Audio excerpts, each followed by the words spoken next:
Désolé, hein. Ils disent qu'ils vont montrer quelque chose. Bon, il ne faut qu'ils retransmettent.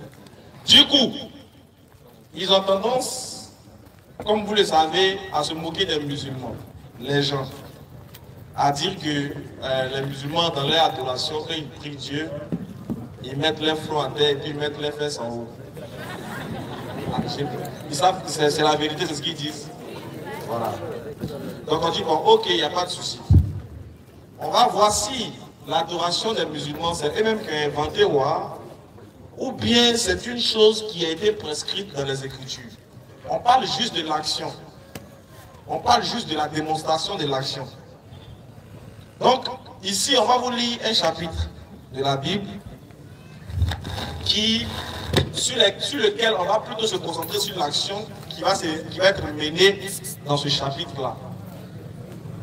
Alors, on commence la lecture à partir du verset 1. Est-ce qu'il est dit là-bas d'abord?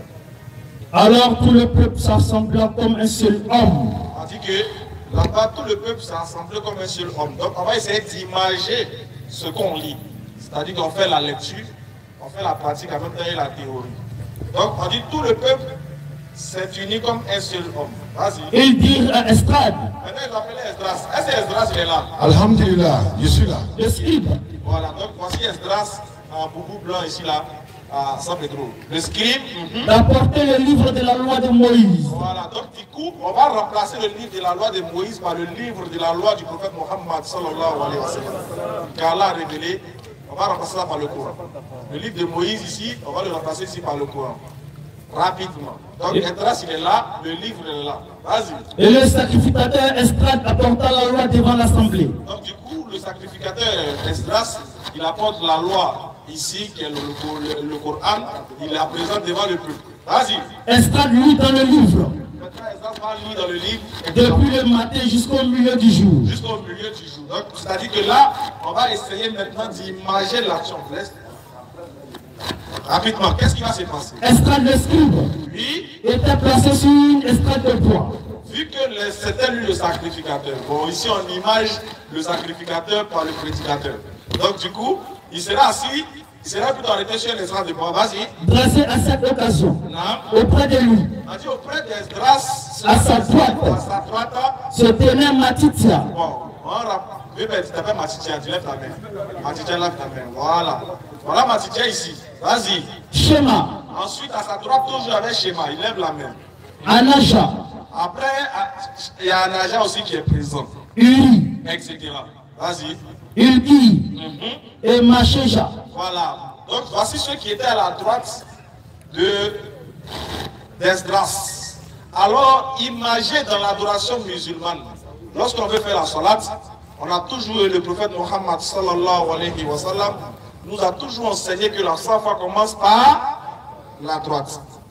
Vas-y, frère. Et à sa gauche. Ensuite, au fur et à mesure que le safa commence à droite, au fur et à mesure, on commence à remplir les rangs, à serrer les rangs jusqu'à sa gauche. Vas-y. Esdras ouvrit le livre. À sa gauche. À sa gauche. Puis, Pédéja. il y a Pédéja qui est là. Michaël. Et puis il y avait Michaël aussi qui est là. Malkisha. Il y a Malkisha qui est là. Ashum. Il y a Hashum qui est là. Ashbadana. Il y a Ashbadana qui est là. Zacharie. Et puis il y avait Zacharie aussi qui est là. Et Mashulam. Et puis Mashulam est là. Le reste là, c'est le bonbon. Ok. Allons-y, frère. Esdras ouvrit le livre. En ce moment maintenant, Esdras va ouvrir le livre. Vas-y. À la vue de tout le peuple. À la vue de tout le peuple, tout le monde a vu le livre. Et Esdras va ouvrir le livre. Qu'est-ce qu'il va faire? Car il était élevé au-dessus de tout le peuple. On a vu que c'est lui qui est l'imam qui va diriger le safa. Et lorsqu'il l'eut ouvert, Lorsque Esdras va finir d'ouvrir le livre, tout le peuple s'était en place. Ça faut ça pas. voilà, C'est où? va décider de mettre le peuple en place. Voilà pourquoi quand vous allez rentrer dans la mosquée, ceux qui ont jamais vu une prière dans une mosquée, quand ça commence déjà, l'imam commence à dire sans faux, c'est-à-dire commence à dresser les rangs. Oui. C'est-à-dire épaule contre épaule, Oui, pied oui. contre pied, concentration contre concentration, blanc haut, noir haut, riche, pauvre, tout le monde ensemble à la face de Dieu, on est même chose. C'est Bible, on est en train de lire, c'est pas le Coran. tu es propre, tu sens bon, tu sens pas bon. Mon cher, quand tu sens pas bon, on n'est pas obligé de te coller, mais on fait comment? On se prend. Nous tous. Vas-y.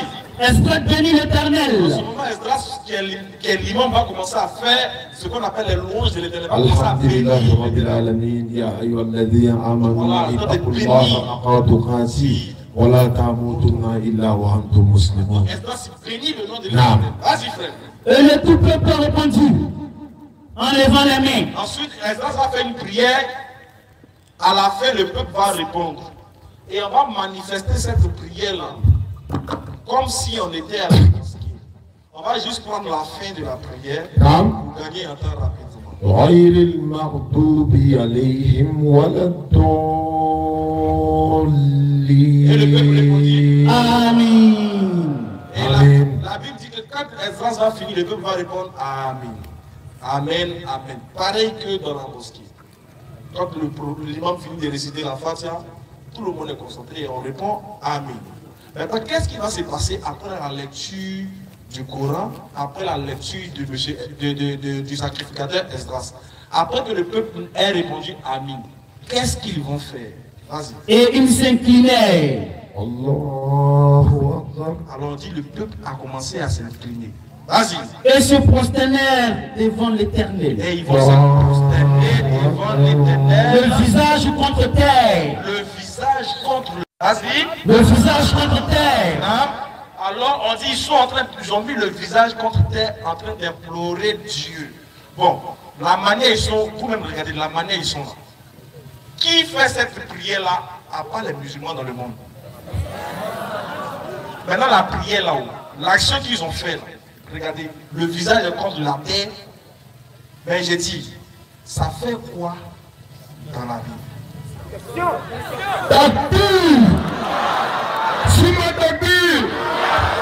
Donc si les musulmans se prosternent pour prier et que vous vous manquez d'eux, vous êtes en train de vous manquer de qui? Donc voici ici la manifestation claire. Vous qui partez à la mosquée, sachez que ce que vous faites là, avant vous il y avait des gens qui ont fait, après vous les gens et après vous les gens feront plutôt. Et ça va être comme ça pour les véritables adorateurs de Dieu. Les véritables adorateurs de Dieu là, quand on veut adorer Dieu, on ne va pas danser. On ne va pas chanter. Imagine, toi, tu viens chez Dieu pour demander pardon. Et puis tu viens en Congo. Il va accepter ton pardon ou bien il ne va pas accepter? Il ne peut pas accepter. Imagine toi, tu as cassé la télévision de ton papa. Tu as volé son argent. Tu es parti et puis tu veux venir demander pardon à ton papa. Quand tu viens là, tu viens en humiliation ou bien tu viens en zoropoto.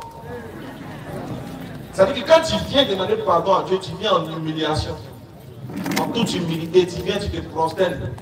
Tu peux te coucher, même tu te couches pour demander pardon à ton papa. Mais le créateur des cieux et de la terre, à qui nous avons forcément, nous avons péché devant sa face. On va chez lui, on rentre dans son temple, et puis on a les mouchoirs. On lève les mouchoirs. Et on dit on est là à adorer Dieu. Maintenant, c'est quand Dieu il a arrêté nous les quatre.